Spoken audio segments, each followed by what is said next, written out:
Il y a à peine 4 ans, quand j'ai organisé mon premier événement Investir au pays, nous étions 30 personnes.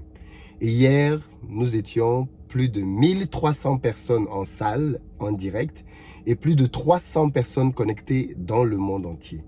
Hier, dans la salle, on avait des gens qui venaient du Canada, des États-Unis, de l'Australie, de l'Angleterre, de la Belgique, de la Suisse, de la Roumanie, des Pays-Bas, du Cameroun, une délégation qui venait du Cameroun, de la Côte d'Ivoire, du Mali, du Sénégal, du Togo, du Bénin et de partout dans la France. Du nord au sud, de l'est à l'ouest, tout le monde était là hier pour vivre un moment historique. Parce que hier, s'est tenue la plus grande rencontre business jamais organisée dans le monde entier par des Africains, pour des Africains, for us, by us, sans aucune subvention, sans aucune aide, sans aucune faveur de qui que ce soit, en ayant nous-mêmes supporté toutes les charges de A à Z et avec un événement à la clé entièrement réussi. Tous ceux qui ont assisté à cet événement hier sont unanimes, c'était historique, c'était magnifique. Et pourtant, il y a 4 ans, quand j'ai lancé Investir au pays, des gens qui étaient très proches de moi m'ont dit « Philippe, tu perds ton temps. Philippe, les Africains, ce n'est pas des gens qui sont sérieux. Philippe, les Africains, ils aiment juste manger, boire, coller la petite. Et ils ne vont jamais s'intéresser à des choses qui parlent d'argent, de business et de construction du continent. Philippe, ton projet sur le papier, il est bien, mais dans les faits, tu as déjà échoué d'avance. Concentre-toi plutôt sur ta carrière, fais des choses qui ont déjà fait leur preuve et laisse tes histoires d'aller mobiliser les Africains pour changer le narratif, pour changer la manière de percevoir l'homme africain, pour changer le continent en y ramenant du business de manière concrète, pour réconcilier l'Afrique et sa diaspora. Ton idée là, elle est belle sur le papier, mais dans les faits, ça ne sert à rien du tout. 4 ans plus tard, Investir au pays, aujourd'hui, c'est plus de 2 millions de personnes. 2 millions de personnes qui nous suivent. C'est plus de 200 millions de vues. C'est plus de 3 fois la population de la France, qui fait plus de 66 millions, qui ont suivi nos vidéos. Plus de 200 millions de vues. C'est une dizaine d'entreprises dans plusieurs pays dans le monde entier. C'est une centaine de personnes salariées qu'on paie tous les mois. C'est aujourd'hui encore des événements comme celui d'hier dans lesquels on rassemble plus de 1800 personnes, 1600 personnes partout dans le monde entier connectées pour réfléchir ensemble de manière concrète à comment on fait pour changer le continent africain. Vous savez, croyez en vous. Croyez en vos rêves, même les plus fous. Et pour que votre rêve ait de la valeur, il faut qu'il soit grand. Il faut qu'il soit à contresens. Et comme je l'ai rappelé hier, toutes les personnes qui ont réussi ont dû sortir de la boîte, out of the box. Ils ont dû faire des choses qui n'étaient pas dans le sens normal. Ils ont dû aller à l'encontre du système, parce que le système ne nous attendait pas hier à Versailles. Il y avait des services secrets, je sais qu'ils étaient là. Il y avait des espions dans la salle. Je sais que tout ce monde était là. Mais on est reparti d'hier, tout le monde changé. Avec une flamme, quelque chose que l'on a emporté avec nous et qui va porter ses fruits. Si une seule personne s'est levée il y a 4 ans et a cru dans sa petite chambre, dans son petit HLM de l'époque, qu'il pouvait mobiliser, qu'il pouvait changer le narratif du continent, imaginez ce qui va se passer dans les prochaines années si 1600 personnes se lèvent. Si les 1600 personnes qui étaient hier avec nous connectées se lèvent pour que les choses changent. Dans les 4 prochaines années, on a changé, pas l'Afrique, on a changé le monde. On n'a pas besoin d'attendre une aide au développement. On n'a pas besoin d'attendre la validation d'un président ou d'un gouvernement. On n'a pas besoin de recevoir une faveur de qui que ce soit. Et l'année prochaine, oui, parce que l'année prochaine a commencé à être préparée déjà. L'année prochaine, on va aller encore plus loin et on va taper très, très, très fort. Ceux qui n'étaient pas là hier, vous avez raté quelque chose. Vous avez raté quelque chose. Et je vous invite à vous ressaisir rapidement. Le replay va être disponible dans quelques jours. Je vous mets le lien en barre de description. Prenez le replay pour assister, pour regarder en différé. le moment historique que vous avez raté hier. Tout y était, la forme et le fond, le contenu et le contenant. Tout était au top.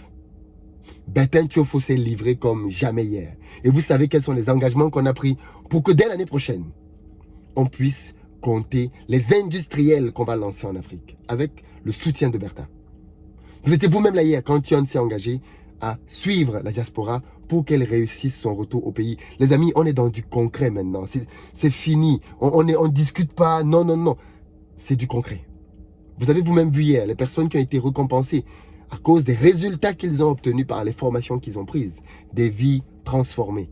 En 4 ans, Investir au pays a formé plus de 6000 personnes, parmi lesquelles des centaines de projets ont été créés de manière effective, emploient des gens aujourd'hui, parce qu'il y a 4 ans, une vision est née et elle a éclos.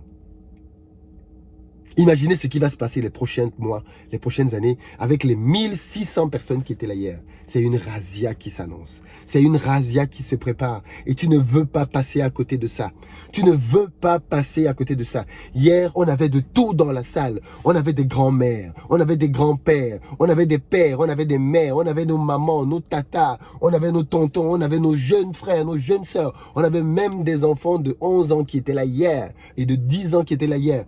Parce qu'ils voulaient venir s'imprégner très jeune du nouveau mindset à avoir. C'est maintenant que les choses se passent, les amis.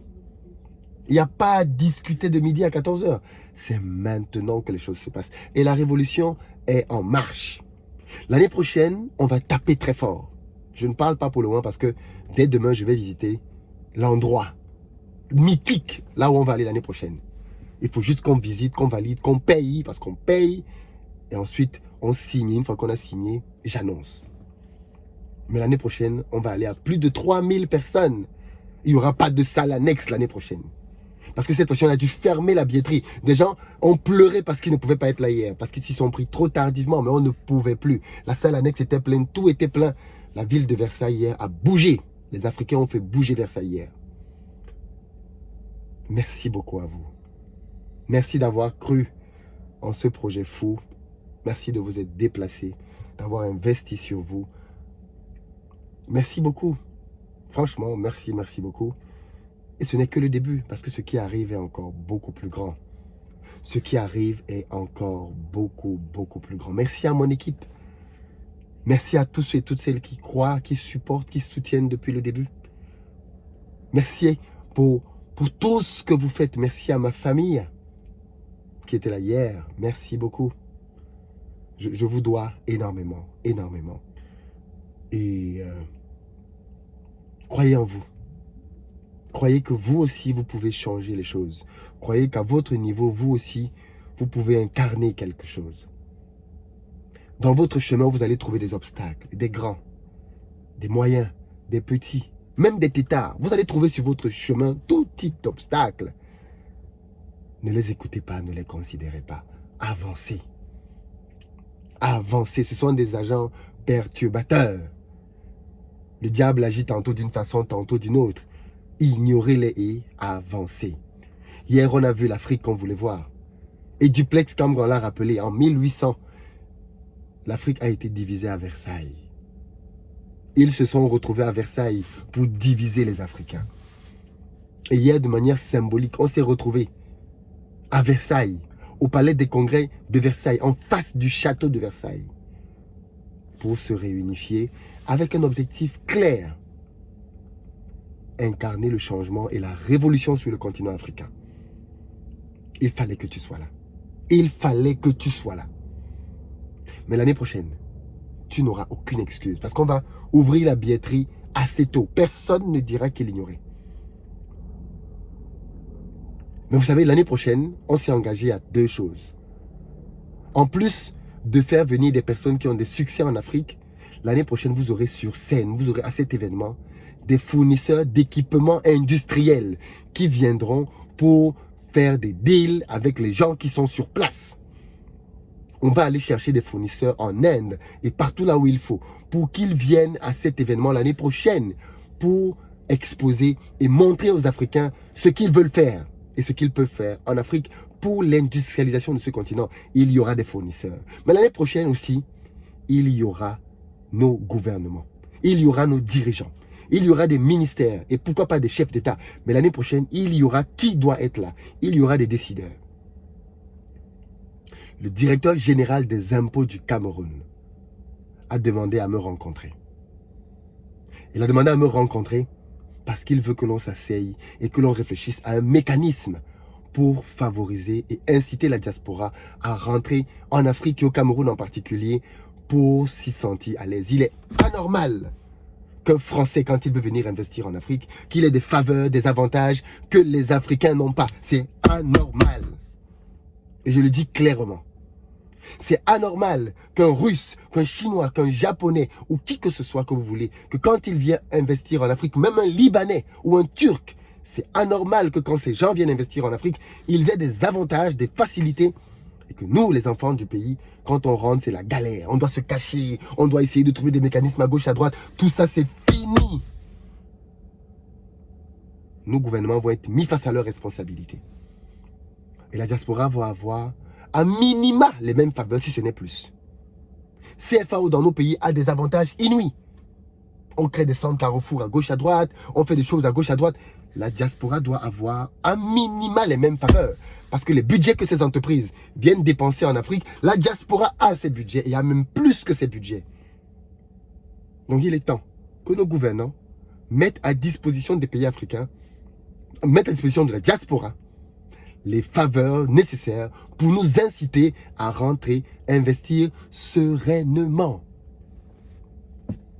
Je dis bien sereinement. Donc quand je vais aller au Cameroun, je vais rencontrer le directeur général des impôts, mais je vais rencontrer celui de Côte d'Ivoire, celui du Sénégal, celui du Mali, du Bénin, du Burkina, ainsi de suite. Je veux tous les rencontrer pour qu'on crée des dispositifs pour la diaspora. Pour que la diaspora puisse se sentir aimée. Pour que la réconciliation entre l'Afrique et sa diaspora soit effective. Et que l'Afrique puisse bénéficier du plein potentiel qu'elle dispose à l'étranger au travers de sa diaspora qui aujourd'hui est perdue, gâchée. Parce que quand on dit en Europe qu'il faut que les Africains restent chez eux, on ne pense pas à cette diaspora-là, oui.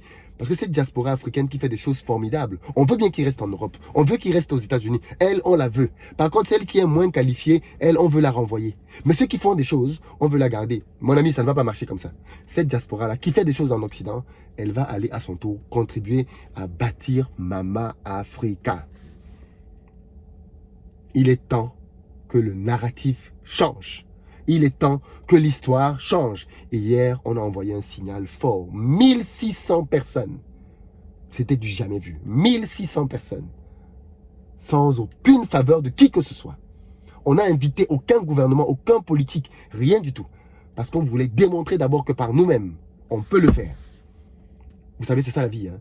Il faut montrer que tu n'as besoin de personne et que tu avances. Et à ce moment-là, les gens vont te respecter. Et ils vont venir à tes conditions. Les portes sont ouvertes. Si le gouvernement français, anglais, italien, qui que vous voulez, veut venir, il est le bienvenu.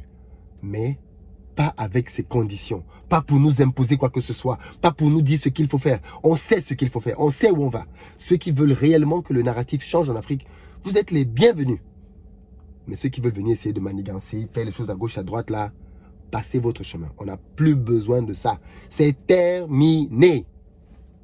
Cette Afrique-là, elle est terminée. Je dis bien terminée. La révolution est en marche. La révolution est en marche. Et je le dis encore. Ce qui arrive, on n'a pas idée. On n'a absolument pas idée. Merci en tout cas de croire en vous, de croire à ce que vous pouvez accomplir, de ne vous donner aucune excuse, de n'accepter aucune excuse, ni aucune limite fixée par quelqu'un parce que vous êtes une femme, un homme. Je me rappelle d'une anecdote, mais je la raconterai dans une autre vidéo. Dans une autre vidéo. Merci beaucoup. Merci beaucoup la famille, parce que là, c'est plus juste des abonnés. On a dépassé ce stade. On est ici, maintenant, c'est une famille. Merci. Merci beaucoup d'avoir rendu ceci possible. Mais ce n'est que le début. Ce n'est que le début d'une aventure incroyable. Incroyable. À très bientôt les amis. À très très bientôt.